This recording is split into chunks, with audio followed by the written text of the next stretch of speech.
We're just gonna wait a few minutes to see if there are any more people joining us. I hope you're all okay.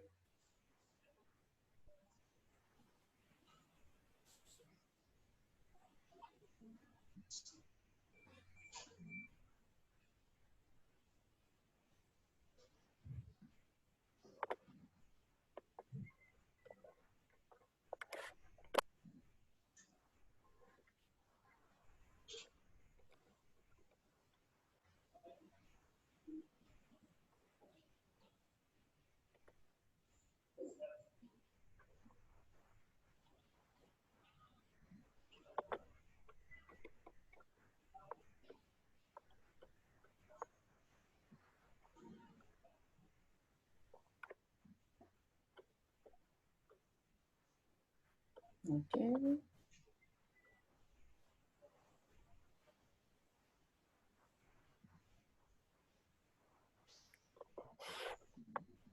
All right, I think we're gonna make a start.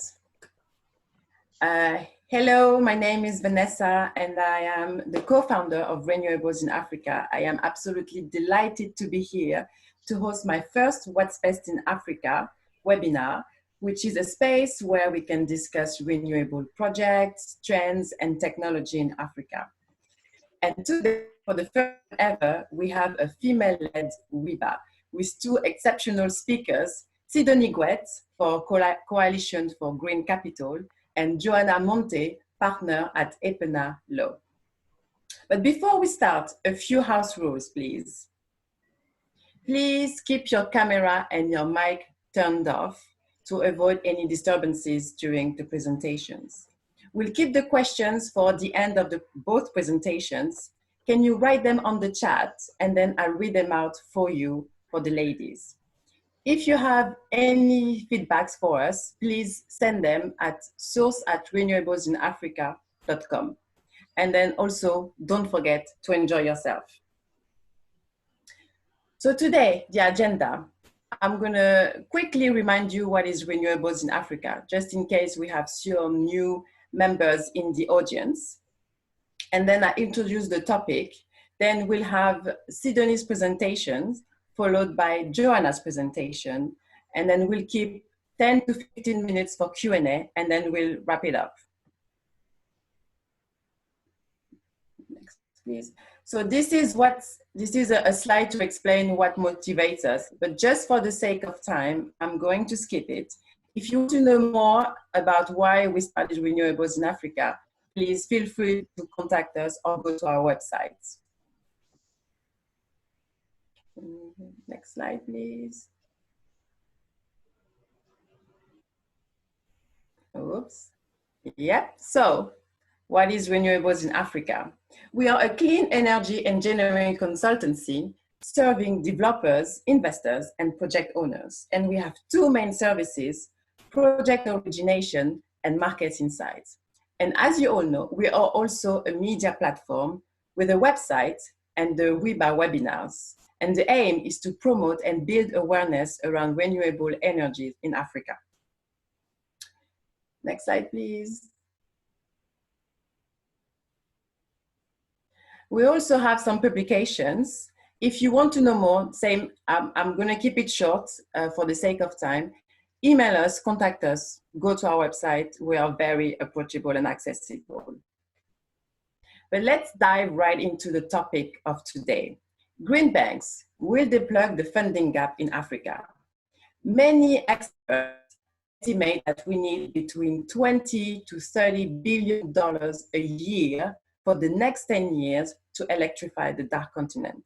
And it seems like at the moment, only 4 to 5% of the global finance is reaching the continent. So it's just not enough. So would these green banks be able to plug the funding gap? And this is what we're going to see today with Sidonie for a Coalition for Green Capital. Sidonie, I know you're with us. Are you ready? Yes, thank you, Vanessa. And let me share my presentation. Okay. Hi, everyone. Yeah, we're waiting for your presentation. Just make sure your mic stays on. and the floor.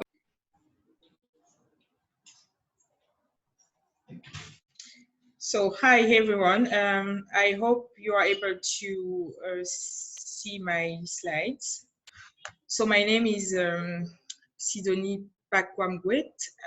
I'm a Cameroonian and I'm based in Rwanda, where I lead a coalition for green capital efforts in the country and in Africa in general. So, basically, what is Coalition for Green Capital? It is a non-profit advisory firm based in the US, created 11 years ago by extreme important leader in the government, in the US government administration, who were really, really keen to have a green bank at the federal level in the US. So this is how it started. And they didn't went through to create the green bank at the federal level in the US, and then they decided to go from state to state to really promote this idea and work with several states to create green banks. So they went to the Connecticut, Montgomery, New York, Washington, etc., where they have created now in the US 6 green banks.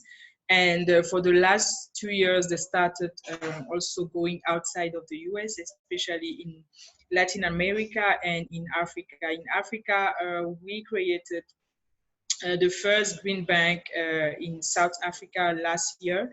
And we are currently working on the second project here in Rwanda. Hopefully, we launch that by the end of this year. And also,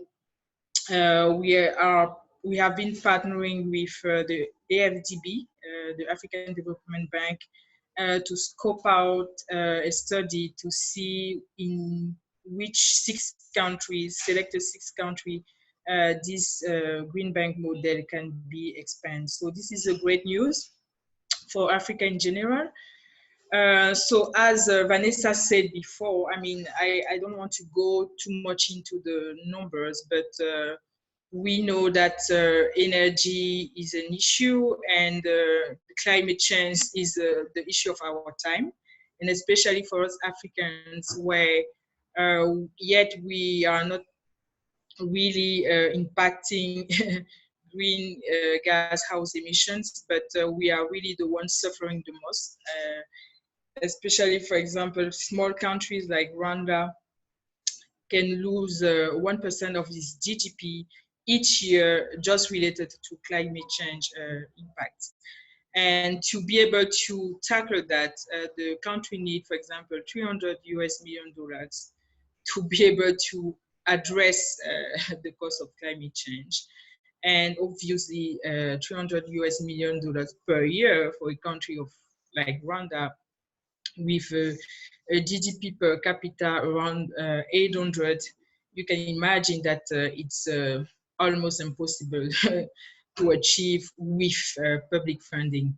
So it's really, really imperative for countries such as Rwanda, but most countries in Africa, to really tap into more external resources and more private resources. And this is where the Green Bank is coming, because it is clearly an institution that is really dedicated to crowding private investment to address climate change. So the whole idea behind the Green Bank model that was actually originated by Coalition for Green Capital is to ensure that if you want today, because the main challenge or the main causes of climate change is, we know that from the fact is green gas house emissions coming mostly from the fossil fuels industry.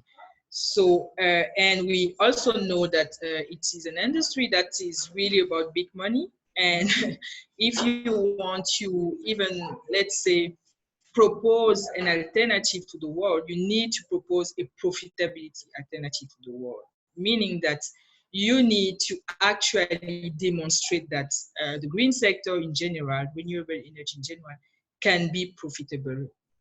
So for that, you need to design technology, you need to promote new technology to make it affordable, and so that it can be in the future an alternative to fossil fuels. So this is really where what was the thinking and the mission behind designing and creating the green bank model, really to ensure to demonstrate that this is a sector where we can support the sector and ensuring that it's become commercially viable, it's become bankable for the rest of the private sector's investment to really crowd the climate change space. And for it to happen, it has to be geographic focus because basically when it comes to private investment, as you know, for most regulatory perspective, it has to be local. So meaning that you address the local gaps and you raise money domestically to tackle the climate change. So those are really the key aspect of what the Green Bank is. And basically, it is really important to understand that the Green Bank is not a bank per se. Meaning that it does not take any deposits. It's most, we can call it climate facility, climate funds, green bank, but the whole idea is really to raise money and dedicate that specific money, and usually using a blended finance approach, meaning having public funds, concessional funds that you merge with more commercial funding to support the green private sector and crowding more private investment. So basically, if we go to slide 7, for example, this is how it's work. You have the Green Bank and our climate finance facility in the middle, which has one mandate is to raise funds from organizations such as the GCF, which is a green climate funds based in South Africa, in South Korea. Then development partners, money coming from development financial institutions such as the AFDB, such as the CIF, private capital, public appropriation, so from different public budgets. Then once you have collect that money, which is usually blend, because the blended money will come from the public appropriations and national budgets, in addition to development financial institutions. Some of them are concessional money. And then you add that with the private capital, which is more commercial, and then you support different projects in the green sector. And it's not only we need to understand that the Green Bank does not focus mostly on renewable energy. It's focused really, it's broader. Like, for example, it depends of countries. In South Africa, for example, over there, it will be focusing on energy efficiency and renewables in general, but specific solar. But in Rwanda, it will be focusing more than that. So we will have renewable energy, of course, but we will also have smart agriculture, because here it's really an important sector when it comes to the being climate resilience for the agriculture sectors, which employs the majority of Rwandan. You have water and sanitation, which is really an important sector here. Clean transportation. Why clean transportation? For example, here in Rwanda, the transport is the sector which is the most polluted sector in Rwanda. So it has to be one of the priority sector for the Green Bank, for example. So in a nutshell, the Green Bank, so it mobilized resources from the different development partners, from the GCF, from the CIF, and then it channeled those funds to directly to the market. So it doesn't put the money in another bank, but directly invest in the project. Why? Because its main role is really to provide risk mitigation to now incite and mobilize other commercial investors, such as the commercial banks, to really crowd those projects at the project level. So Coalition for Green Capital has been with AFDB and other partners the founders of what we call the Green Bank Design Summit, an initiative which is a platform that regroups all the green banks around the world. It's approximately almost 20 institutions that have that label specifically. And for the last Green Bank Design Summit was organized in Paris last year, for example. We had new countries that had committed to follow and the principle of the Green Bank design and working to create those specific and dedicated institutions. So you have, for example, in Asia, 14 countries, you have in Africa, 8 countries. And as I said, 6 in partnership with AFDB, and we also have the development of South Africa, Bank of South Africa, also trying to work, partner with us to see, to expand the model in East Africa and West Africa. So in a nutshell, this is the impact so far from the Green Bank network. As you can see, all the green banks were able to invest 11 billion US dollars in projects around the world, and with a leverage of 2.6 ratio, meaning that it was able to support 41.1 billion US dollars, which is huge, and you can imagine the impact. So meaning that this is the type of institution that frankly most government around the world should really insist on creating to ensure that we are able to tackle climate change. So I will give you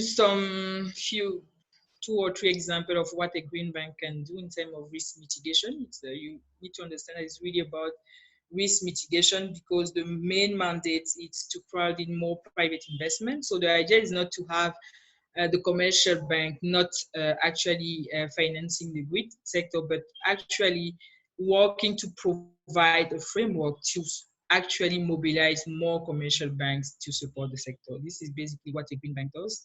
So it can do it directly with credit support to senior private capital, and then through projects like credit enhancement, guarantee to projects, because when you provide a guarantee or to mitigate the requirement of collateral, for example, that most of the commercial banks are really requesting in Africa in general.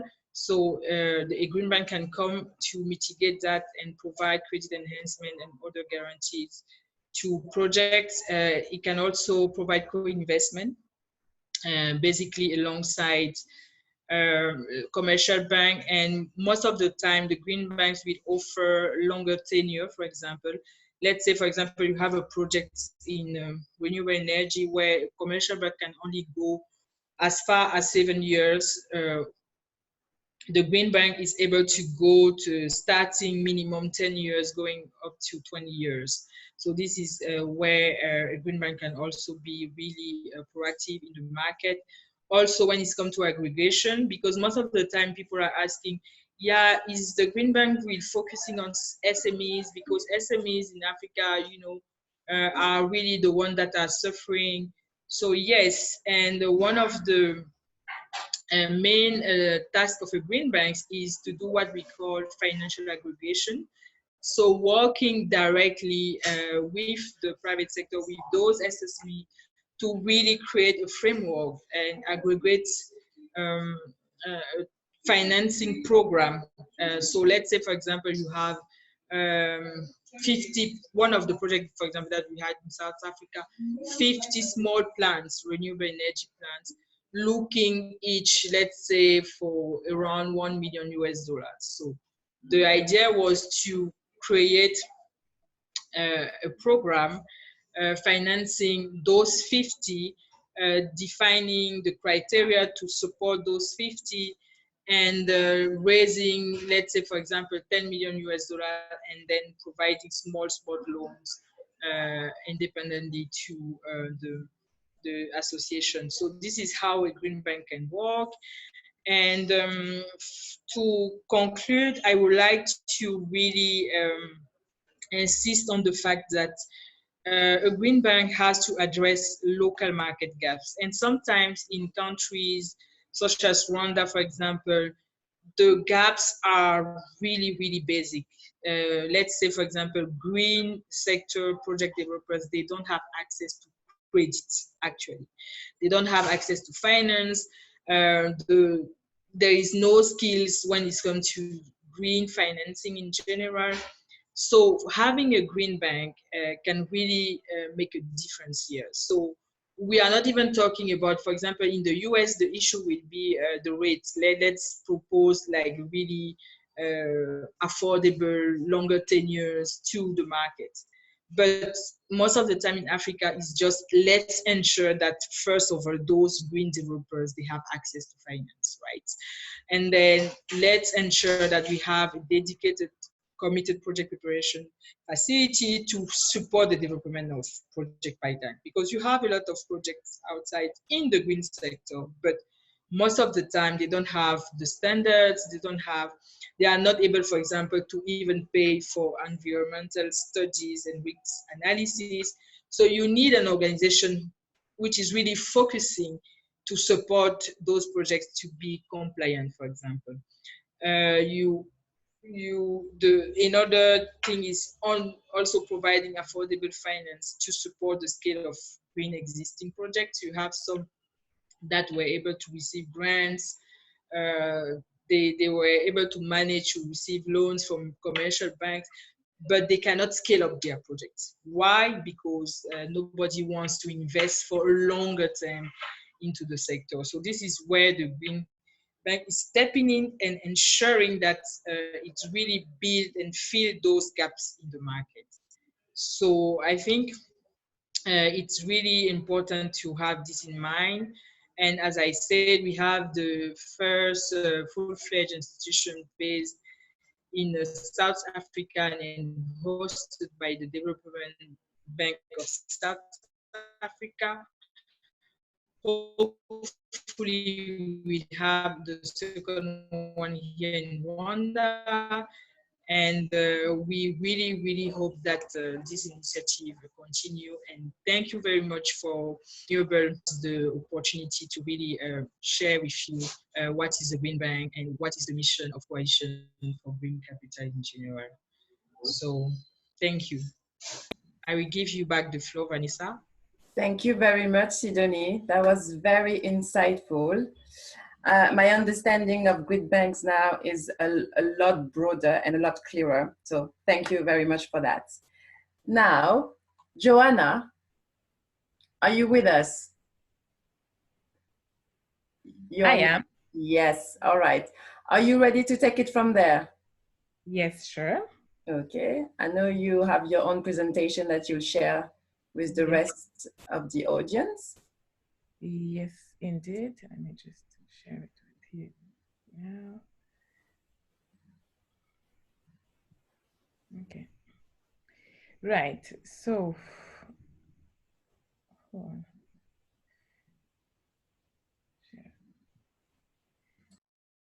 Okay. Right, can you see my screen? Yes, we can. Okay, perfect. Okay, so hi everyone. My name is Joanna Monte, and I am a partner at a law firm called Epenalo, based in Cameroon, Nigeria, London, and New York. And as I speak to you, I'm currently in Cameroon. So we work generally broadly in the business field in Africa. So our firm is really a Pan-African firm. And the idea when we launched the firm quite recently, frankly, about 6 months ago, was really to bring back to Africa what we have learned from the West.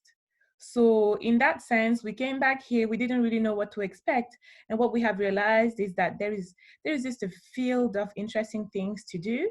And one of them is really green finance.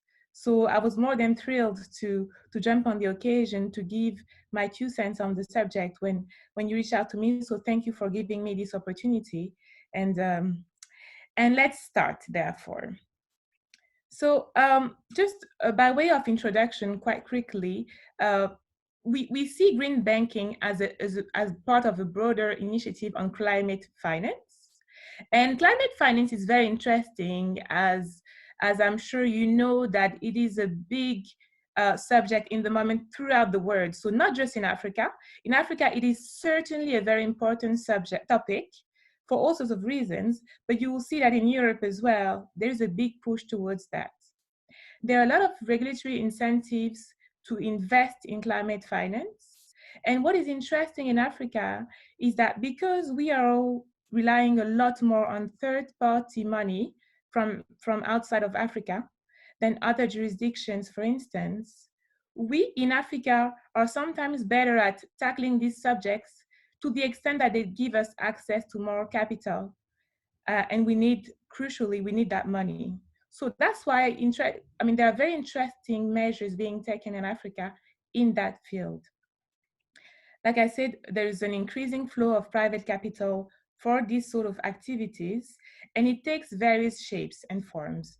As Sidonie said, you can think about grants, loans, or direct equity investments, quite frankly. So a broad range of financial instruments. But let's think about it. Why is the topic relevant when it comes to green banking? I guess, well, and this is a personal view anyway, but there is currently a gap between potential and current funding of green energies in Africa. So green banking is seen as a potential solution to maybe expand green initiatives in Africa, and this is why green banks are interesting. Now, the reality is that, as we will see later, there are a few points that actually act as barrier to the development of green banking, and these items are actually sometimes legal. And I will definitely focus on the legal aspect of this industry. So what is a green bank? As Sidonie said, there is no official definition of green bank. And this is a problem, obviously, because if you're trying to spread out an industry and you don't have a clear definition that is going to be applied consistently throughout, you have a problem. Because then you have questions about, well, what exactly is green? When is it not enough green? When is it what they call greenwashing? So actually a definition of green banking would be crucial to expanding maybe the realm of green banks. Now, the market understanding is, again, just broadly speaking, initiative to encourage investments in renewable energies and energy efficiency by providing enhancements and strategic investments towards this sort of, towards this sort of projects. Now, again, as we said before, green banks are not actual banks. They're not banks in the common sense. But could they or should they be structured as banks? I think the views vary.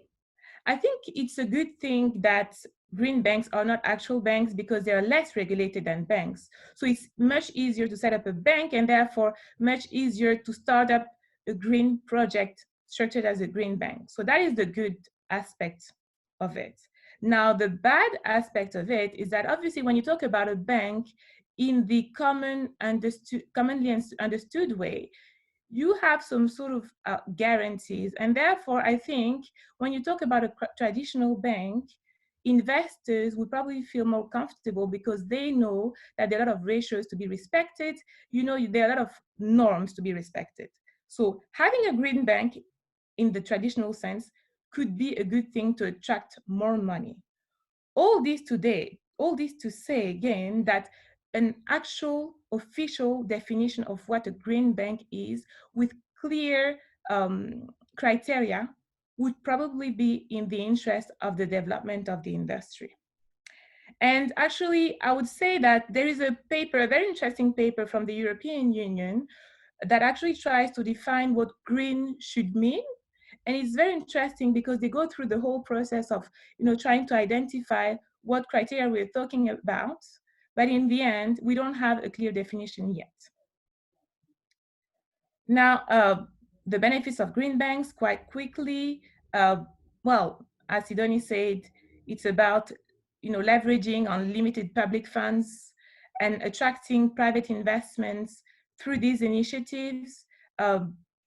Another thing is contributing to the development of green energy markets and also making new energies available to consumers at low costs.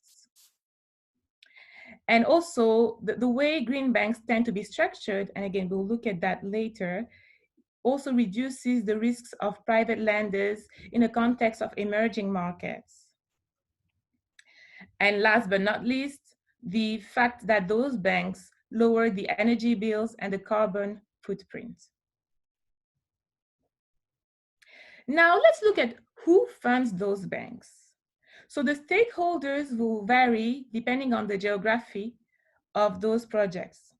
So you would have typically the public funders, the states, and you will see that mostly on very organized markets, such as the US, for instance, or you also have interesting public initiatives, as Sidonie mentioned, in South Africa when it comes to Africa, or in India, for instance. So these are generally markets that have a clear official policy with respect to green energy.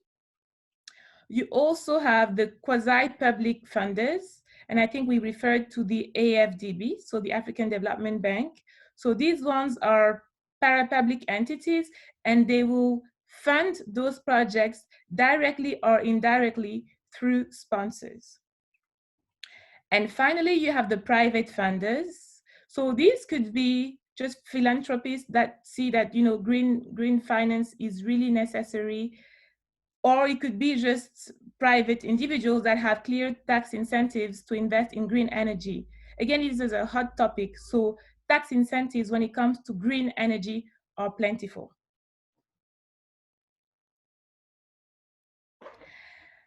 So what are the projects that will be financed by those banks, so to say? I guess the answer will vary depending on the goals of a given program.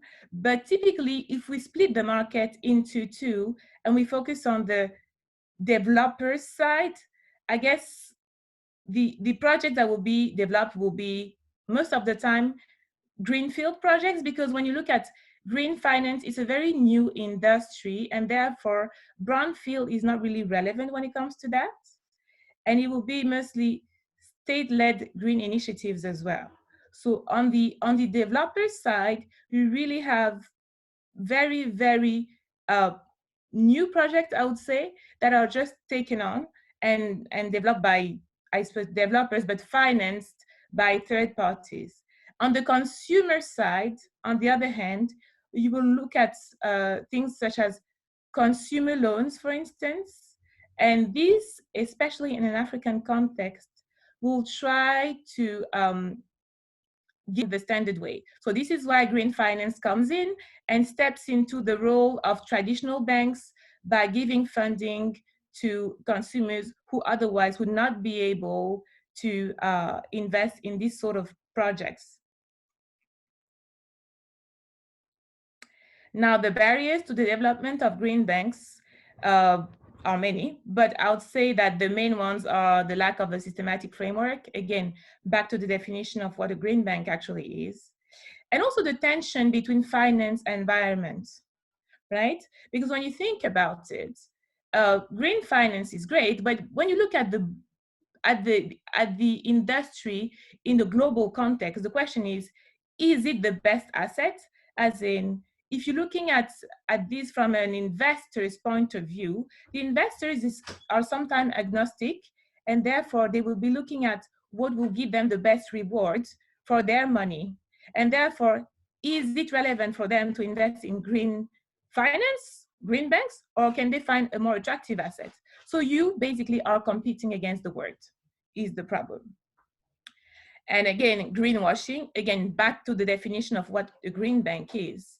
Sometimes, because again, these sort of instruments are very trendy, what you will see is that a lot of projects are getting off the ground on the basis that a lot of money is being injected into the green industry. so much that sometimes you'll see projects that don't really make sense and will not succeed. And this is a problem because when the projects are not well structured and fail, I suppose the consequences on the market are terrible. This is why, again, we need more norms than we currently have, especially in an African context. And last, size. Size matters. We need more of those projects so that, I suppose, you have an effect of economy of scale to the extent that the price of getting those projects off the ground, the energy it takes I suppose, to develop those projects will be smaller, because at the moment, because the industry is new and everyone is kind of reinventing the wheel in many respects, you just see that it's just very difficult to scale because each time you kind of have a different project in its own right. Now, how are the green banks structured? Again, remember, we said that green banks are not actual banks, even though you will see in certain circumstances that some actual banks will actually create some green departments in their own banks. But that for me is probably on the rare side of things. I think what you tend to see when we talk about green banks is what are traditional investment funds. Again, back to what Sidonie said, you have a very simple framework whereby you have investors who want to invest in green energies. And this is why, whether we call it a bank or a fund, the reality is that you have a vehicle, which we'll call a fund or again a bank, in which investors will invest, and which vehicle will invest in green projects in Africa, for instance. We at Epenalo have advised quite a few sponsors when it comes to these sort of projects, because the reality is that, like I said, you have a lot of money ready for these sort of projects. If you look at the sustainable goals of the UN, for instance, climate and climate change are one of the key subjects to be tackled. And this is why investment funds in that field are thriving at the moment, because this is it's a clear department where a lot of money is ready to be invested. And then you have what we call the PPPs. Therefore, these are basically joint projects between public and private investors. So these will have typically local, international investors and private investors. So it's at three levels, really. These are definitely complex projects and on the bigger side of things, but these are very common as well.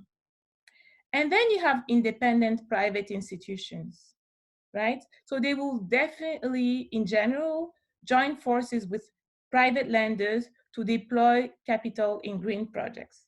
So, and these really are three various ways of structuring a green bank, but bear in mind that because we do not have a definition, you could just come up with anything you want as a project, which catalyzes money again, and invests in a green project, and all of a sudden, chances are you will be closer to what you call a green bank. So it's actually a very loose definition. This is what I'm trying to say. How are the green banks established? Again, it depends on what we are talking about. Assuming we are talking about a public initiative, then it could be established by law, executive order, or utility commission order. If it's a purely philanthropic initiative, it could be established as a nonprofit organization, for instance, for climate change. Or if it's, sorry, my bad.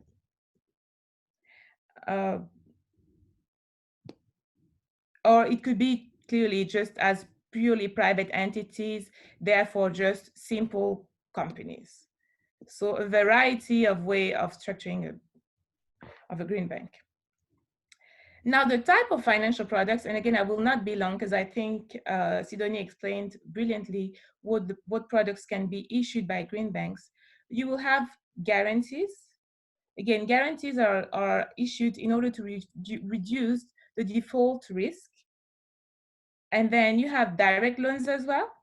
So direct loans to consumers to boost the market. So you'll see a lot of those in the context where I suppose green finance is still new, and therefore you will see that direct loans help spreading out the green energy on the emerging markets.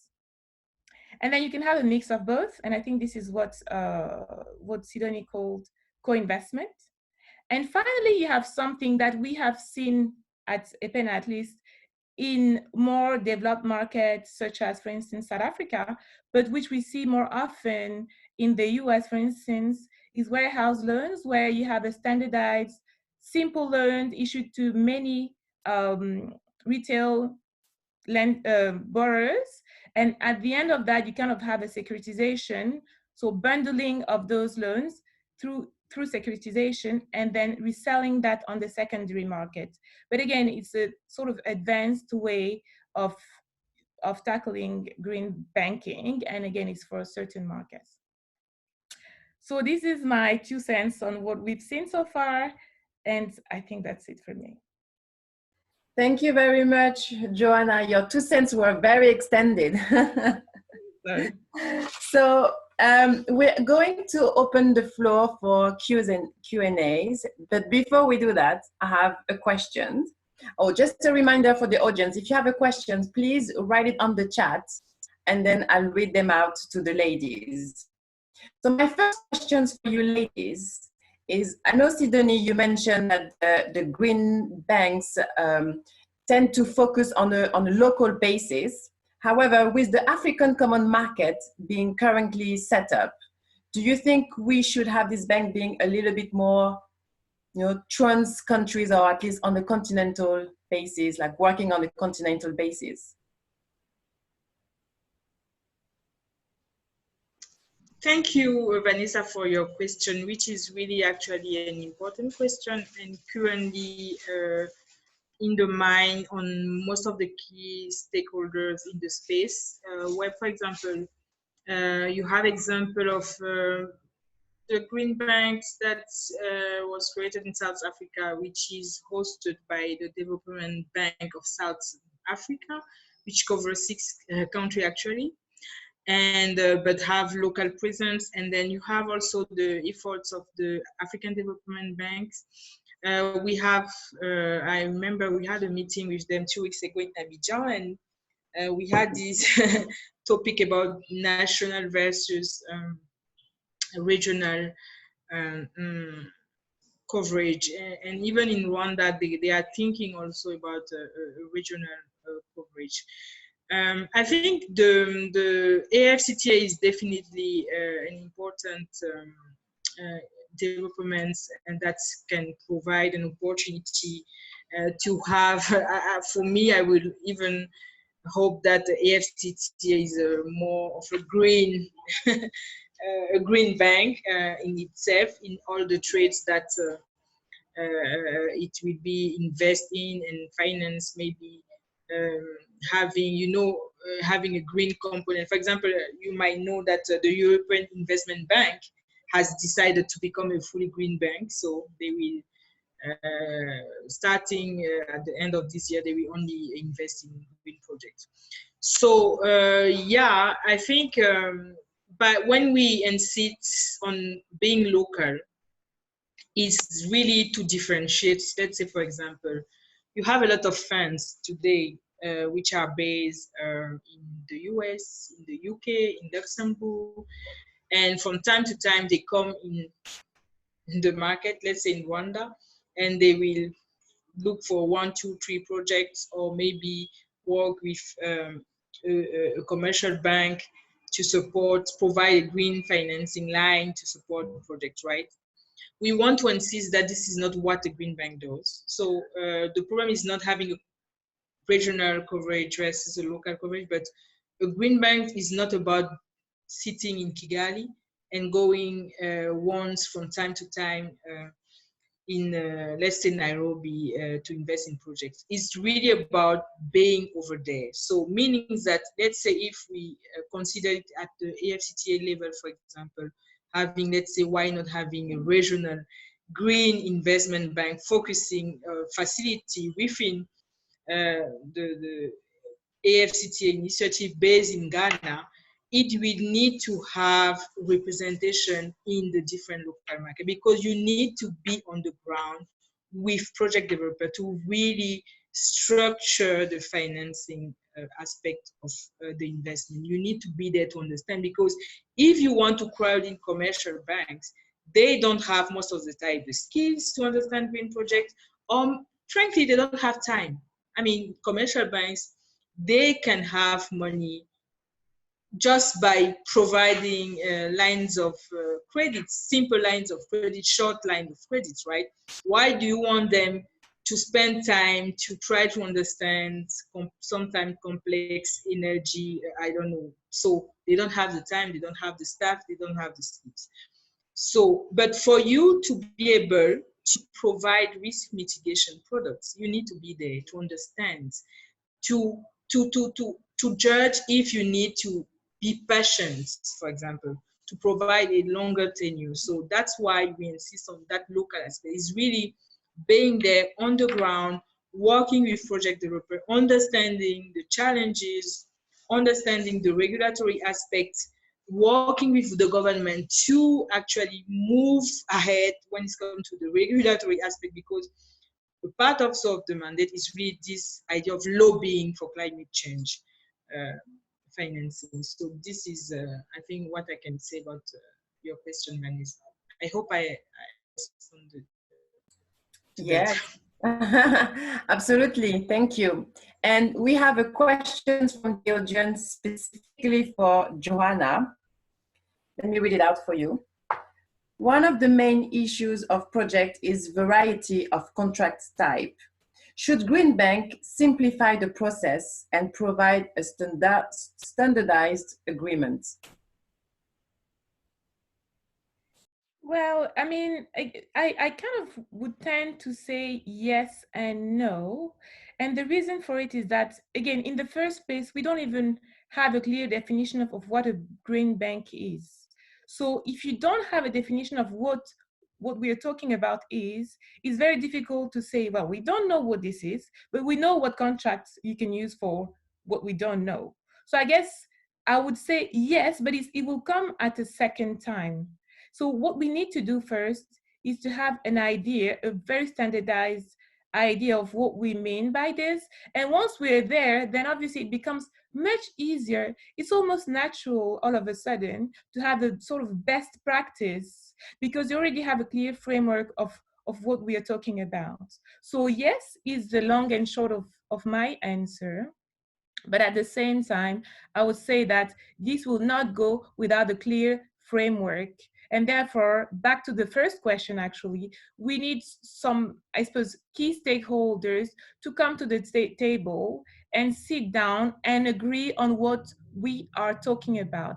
After that, it will be easy. When you think about all sorts of like different field of the legal industry, we really have contracts, standardized contracts for many areas of the law. So yes, I think it's doable for sure, but I appreciate that it's a very new industry. So I'm just crossing my fingers that we'll get there at one point, but what I know is that we definitely are not there, and we're wasting a lot of time reinventing the wheel each time. All right, all right. That was clear, thanks. Another question from the audience. Should Green Bank profits be capped? And if yes, at what level? Sidonie, do you think you can answer? Yes, definitely I can answer. So, and this is where the issue of a proper definition, as my colleague Joanna said, is really, really matters here. For example, I told you that Coalition for Green Capital was the first pioneer to design what we call the Green Bank model. And the Green Bank model, as designed per Coalition for Green Capital, is really about ensuring profitability for the sustainability of the institution, and not let's say reward investors. So it means what? One of the key aspects of the governance is that actually any profit, because it is really important that we demonstrate the profit. So we are not going there to lose any money. We need to earn profit, but the profit is reinvested actually in the financial institution. So the stakeholders, when they come to invest in the green banks or in the green facility, they are not looking for dividend. They know their dividend will be reinvested in the financial institution to really support the initiative. So this is so it's not about capping the profit per se, but it's about reinvesting any profits in the financial institution to really support, because here is really a mission. We are in a mission. We want to create more private investment, so we are dedicated to that. We are not going into that business to for any dividend, but we use the dividend to really advance and promote the model. So this is what Green Bank, at least how Coalition for Green Capital has designed its working. But you have some example. For example, the Green Bank was created. The UK Investment Green Bank was created by the government of UK a few years ago, and it has demonstrated profit, and especially develop the wind sector. And once it become it has started to become profitable, it was acquired by Macquarie, the Australian bank. And so this is how the equity shareholder were able to have to be awarded. So most of the time for an equity investors, when it comes to the Green Bank, it's the way he earns. It's really when he has to sell his share, but not through a dividend. So. All right, thank you. I hope that was clear for our audience. Now, another question for Joanna, specifically for you, on the legal framework. Any idea on how to simplify this regulatory framework so we can facilitate the emergence of green banks in Africa? Mm-hmm. Well, I guess there are many ways to do this, and I would definitely agree on the fact that we need simplicity. We, in my firm, we work on a lot of initiatives, local or Pan-African initiatives, public initiatives, regulatory initiatives, where we see Pan-African, I suppose, organization or local organizations trying to establish a legal framework in some specific industries. And what we find is that too many times we copy the European models. But the reality is that we cannot do that because we don't have that level of sophistication. So I would say, yes, I would say we need to, it's not that we even should consider, we need to have a simple framework. Because again, as Sidonie said, we're not there, this is not an industry that will be ever like private equity, or I don't know what other industry where you make billions and billions. You make billions and billions, but I'm saying, you know, at the end of the day, the goal remains to create something that is green and therefore good. And this is what I'm saying, it's not one of those industries that you need to regulate because they're going to damage I suppose the environment. The whole point is to save the environment. So if you over-regulated, you're just defeating the purpose. So I would say, yes, there are many ways at going at it, but I think the problem is at the moment that we don't have one single way. We can discuss many things, but I don't even know where I would start because in each country, you're doing things differently.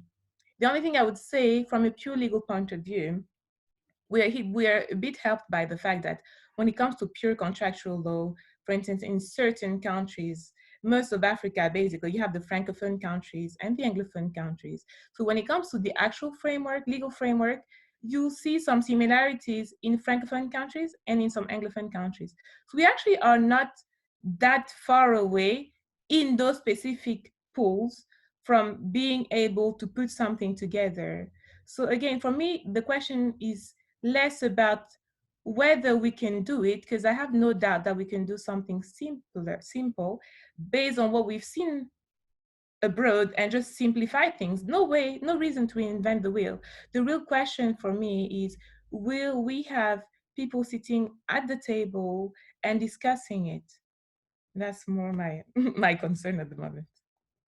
Yeah, it seems to be a widespread problem in Africa to have people to actually talk about it and decide on it. We're going to take another two questions before we wrap up. So in the context of sustainable energy access and climate action planning, what could be used to forecast the availability of green finance going forward? Any idea, Sidonie? We're going to start with Sidonie. Yes, can you repeat the question, the second part? What can be?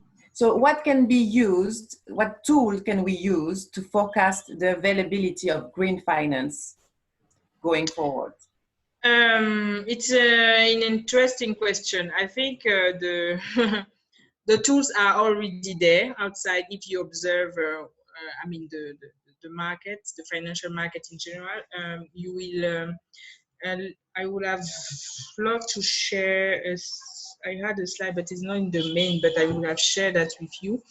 You might have heard that, for example, JP Morgan is setting a development financial institutions that will be focusing on the green sector. You might have heard that BlackRock in the US also has raised, I don't remember how many million US dollars, and will be focusing, having a dedicated fund on the green sector. As I said before, the European Investment Bank is really going into the green sector. And in the slide that I wanted to share, you can see that, for example, non-OECD countries has been the one actually being able to get a lot of green financing compared to OECD was for the last 5 years. So basically, if you look at that, and despite the fact that the US, for example, has decided to decrease actually and go out from the Paris agreements, yet the other part of the world still feels that climate change is really, really important.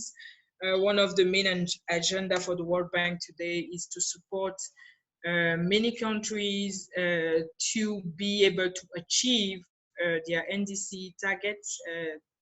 And to be able to do that, they will need to, frankly, double financial innovation. And one of the financial innovation is green banks. You have green bonds to order to really increase investment in the sector.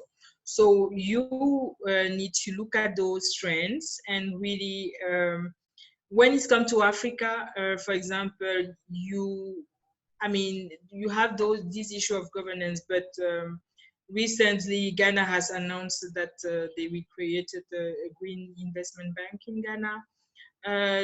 Climate change, it's as I say, it's a challenge of our time. I encourage generally most of the country to do like Rwanda, which is basically changing the paradigm, and the vision of the national strategy for development, ensuring that it had at least basic elements of green, because how could you look at what's happened last year in Mozambique and Zimbabwe. Those are really clear issue.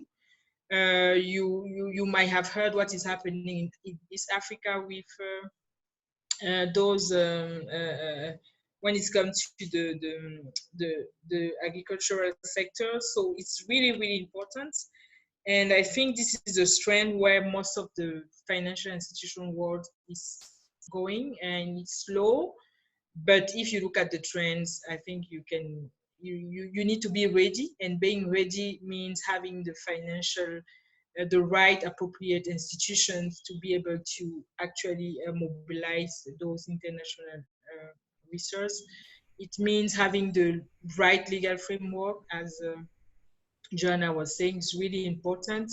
it means having a right environment, which is really climate friendly, and ensure that you are able to attract private investment in the green sector. I hope I had responded to the question. Yes, thank you. We have 20 seconds for one last question, Joanna. Do you think green banks are a game changer for funding in Africa? I think it will be. I don't think it is at the moment. Okay, fair enough. For the audience, we will share and distribute the slides and also the recording, so you'll be able to go back to the slide that Sidonie just mentioned. We would like to thank you all, but before so, we have a poll, a survey that will come up to your screen now. So if you can just fill in this quickly, it's going to take 30 seconds maximum, and it's going to help us tremendously to improve our webinars in the future. Can we see the poll? Yep, there it is. Should we also? Yes, please. Okay. It's for everyone. And then we can quickly share the results once everyone has submitted their answers.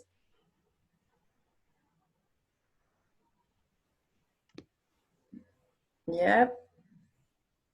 Perfect. Wow, there you go. There you go, there you go. Okay, well, thank you very much for sharing your knowledge and your time, Sidonie and Joanna. I hope you enjoyed it. I've personally learned a lot about green banks. And we'll see you in about a month's time. We'll let you know about the subject in due time. And in the meantime, have a good day. Thank you, everyone. Thank you. Thank you, everyone. Thank you, Vanessa. Bye-bye. Bye. Bye.